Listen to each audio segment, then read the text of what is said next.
Sigewinne has just come out, and Furina's first rerun has commenced, with the Hydro Archon still being as powerful as ever. She single-handedly rose the value of healers in Genshin tenfold, and took them from being okay to being absolutely insane. There is always a market for healers thanks to her, considering how every team in the game can use her if you've got one of them on your team. But, in turn, when was the last time you've used a Shielder? Do they still have a place in Genshin Impact's meta? How much worse, or better, have shield-based characters gotten over time? And are there any shield characters that still have modern-day value? I aim to answer all this and more in today's video. My name is Juice, and let's get into it. Now, healers used to have a pretty dark history. There was a time where they were regarded as next to useless. This was back during 1.0 to 2.0, when enemies just didn't hit hard enough to justify the damage loss that healers usually were. Later on, in 1.3, when Genshin released, Freeze became a very popular team, so enemies couldn't even move. What purpose did healers even have? And the majority of the 2.x era, up until the Freeze Purge Abysses happened, which marked the end of Freeze's reign in my opinion, the team continued to persist and make healers feel more irrelevant constantly. It didn't help that healers that released during Inazuma were way ahead of their time, such as Kokomi or Kukishinobu, who had zero useful applications back then. But let's be real, the true value of healers is how they let Furina take the stage, because my god she is a cutie and her banner sure is looking attractive. But I need Primo gems to pull. Where can I get them from? That's where Loot Bar comes in. Loot Bar is a fantastic service which cuts the cost of Primo Gems and Stellar Jades compared to the original prices as shown in-game. With 5% off for new users, it saves up to 20% compared to the official channel. Loot Bar is very safe and has received a lot of good reviews. Is this legit? How do they do this? Well, allow me to demonstrate. You need no login information whatsoever, just your UID. Go ahead and input that after choosing your desired package. Pay safely, and then voila. Take a look at this price comparison between the official cost and the Loot Bar cost. This is perfectly legitimate as the site uses a VPN to provide you for cheaper Primo Gems and official top-up methods are used. Try out Loot Bar today to save on all your gacha needs. Healers did get a decent rise in value once Nilou released. Characters like Kuki became good not because of their healing, but because of their other qualities like being an amazing Hyperbloom trigger. Bloom made healing worth it, and Kokomi saw her first ever genuinely meta use case outside of Ayaka Freeze that was caused due to her heal abilities. Speaking of disappointing healer releases, I think it's worth mentioning that before 3.0, healers did genuinely just suck. There was no such thing as a good healer outside of Bennett and perhaps Jean, because all of her healers didn't provide anything worthwhile. Like, let's think about this realistically. Outside of the aforementioned, your options were Chi-Chi, Sayu, Kukishinobu, and Kokomi before Dendro. Barbara! Can you blame anyone for thinking healers were mid? There were also a few hybrids like Diona and Noelle who did have their use cases. Not only this, but characters like Kokomi are commonly mistaken to have been misunderstood on release, which is just not the case. She genuinely was that mid on release. Bloom and Furina Mono Hydro later on saved her. We do also get better healers now on the whole. Baizhu has boatloads of utility and can act as a weaker replacement for a second Nihida, and Xian Yan literally enables plunge playstyles for every character, which saves characters who really needed it, aka Grape Juice Ambassador. Juice approved. In history, characters like Zhongli were highly valued due to its really powerful shield, which was competent enough for all content in the game. He put the game on easy mode, and since mechanics like Rift Town's poison didn't really counter him that hard at the time, people thought the man was nigh immortal. I mean, he's 6,000! No gray hairs! Try that on for size, Welt! His universal res shred was fantastic, and anybody remember old Hu Tao teams? Yeah, he really helped out C0 players and resolved plenty of clunk issues. Realistically, when I say shielders, their reputation was single-handedly carried by Zhongli. Other shielders were liked as well, like Diona, but others like Noelle were honestly rather forgotten. But the guy had insane reputation back then, and it was Zhongli's existence that made healers look like a joke. Bennett also contributed to this. Almost all good DPSs back then were attack scalers, and his buff applied to pretty much every relevant character in the meta. If you had a combo of both Zhongli and Bennett, you pretty much beat the game, and would never ever have survivability issues. But then we reached the modern day. Things were already slowly getting better for healers over time, but even Baizhu was fairly drowned out on release thanks to Star Rail releasing during its initial banner, and just not being a very exciting character on the whole despite the long wait since Genshin's release to get him playable. Furina's release is what really spun things in a different direction. Fontaine was already showing signs of playing around with character HP as the main gimmick of the region. Lini, then Noivy, then Rio. Then it happened. The release of Furina made literally every healer ever go up in value. Noelle suddenly became relevant. Jean became a solid VV member in her teams. Forgotten units like Mika gained new value thanks to being able to heal. It was a miracle and just goes to show how quickly the meta can pivot with the release of simply one meta-defining character.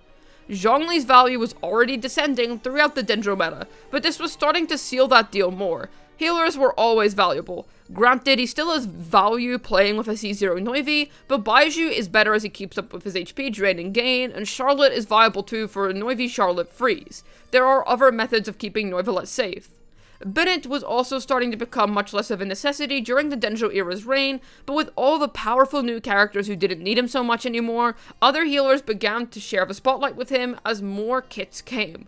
Nowadays, your go-to in most popular Genshin teams will feature a healer over a shielder, especially for arena teams. Enemies in Abyss also just hit way harder now. Constipated Beast anyone? Copper Duo anyone? Man, I hate the Copper Duo. Gone are the days of healers being forgotten and useless. In are the days of even some of the most mid-healers still having some value just because of their Furina synergy. Sigewinne is not a crazy unit. She really is just the definition of okay, but it is her Furina synergy that seriously aids her. We also just get 5-star healers more frequently now, and people's attitudes to support 5 stars are much more positive compared to before. Yet this begs the question, do shielders still have a place in Genshin Impact? Surprisingly, despite the current narrative, yes. Let's discuss their potential uses, why don't we? Now, Chiori is better than Zhongli and Navia teams, there's no doubt about that. She helps the comp dish out more overall DPS in spite of there being no constructs. But she's a premium pull, and most of us realistically do not have her. Zhongli is a perfectly fine substitute in Navia teams. Her release did give Zhongli some new air to breathe too, and also helps with other things like keeping Navia's Serpent Spine stacks up. But why fret about that when Chiori and Zhongli work together pretty well? The double Geo core is honestly quite strong and simply doesn't get recognition because double Hydro, Pyro, and Electro are almost always more worth running. But it would be foolish of me not to bring up this neat little comfort core. Zhongli himself still aids well in Ito Geo teams, has a place in C0 Noivy teams to prevent knockback, is good for linear players who aren't that good and get hit very easily, or even for Arlecchino players when fighting intense bosses like the Copper Duo. Zhongli provides some much needed survivability. Cryo shielders like Layla and Diona, while they aren't overly popular choices, do have a place in freeze teams of Ayaka. Toma's honestly a good shielder, mostly because of his work in Burgeon.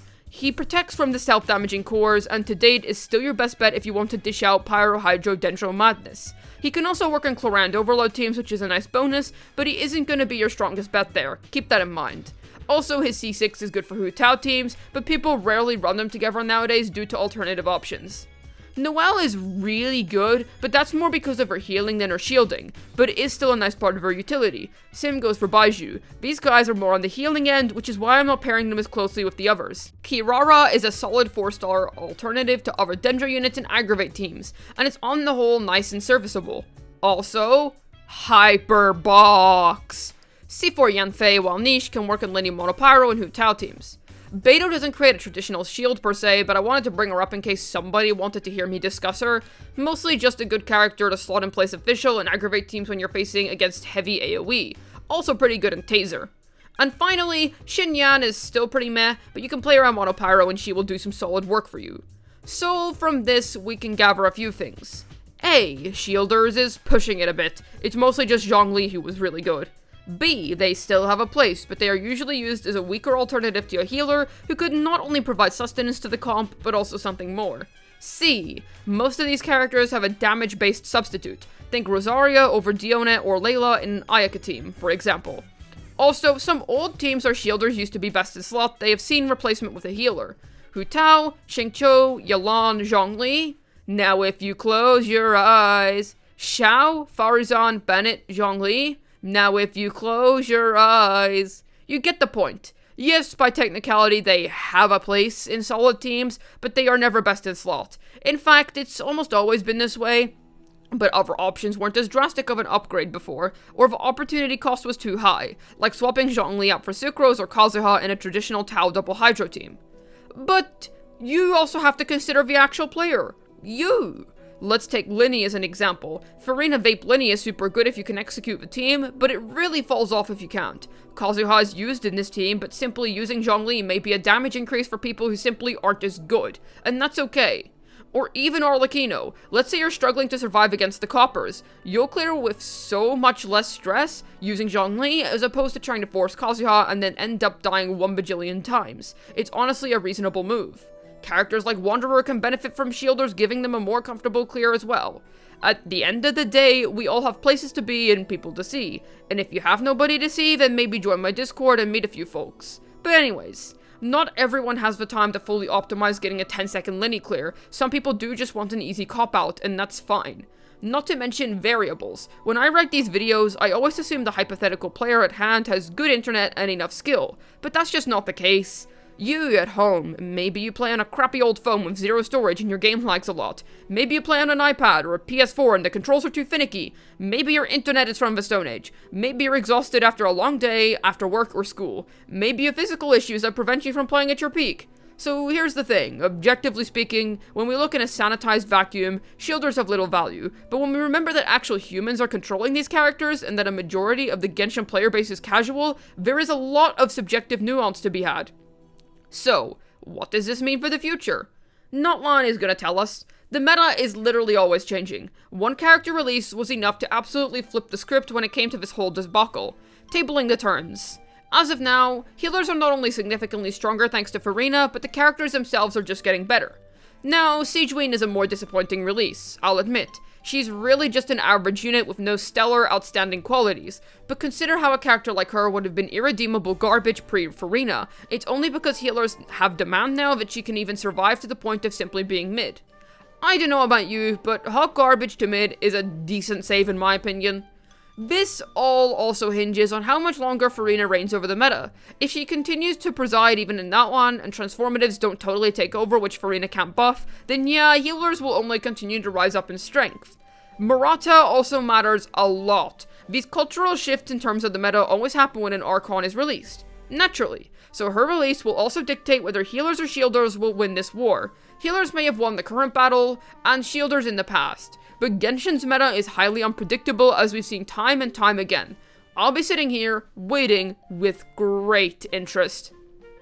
I think my overall conclusion is that yes, shielders have gotten worse, as most modern heals have replaced them in all of their best roles, and most hybrid units are better because of their healing, but they are also gaining more and more use cases as time goes on, and they still remain as an incredibly flexible genre of unit. I think some characters, like Zhongli, honestly got better throughout Fontaine. His use cases aren't half bad, and every other shielder has at least one team where they are rather competent and can deliver something. Sigewinne was also pretty disappointing, so who knows, it's about time that we finally got another good shielder. When was the last time we got a dedicated 5-star shielder? Well, Hoovers, get cooking. Looking forward to it. Hopefully this video was able to answer the question of whether shielders are getting worse or not within Genshin Impact, and to what extent exactly. This has been Juice, signing out, and if you're gonna pull Zhongli for anything, do it for the Geodong.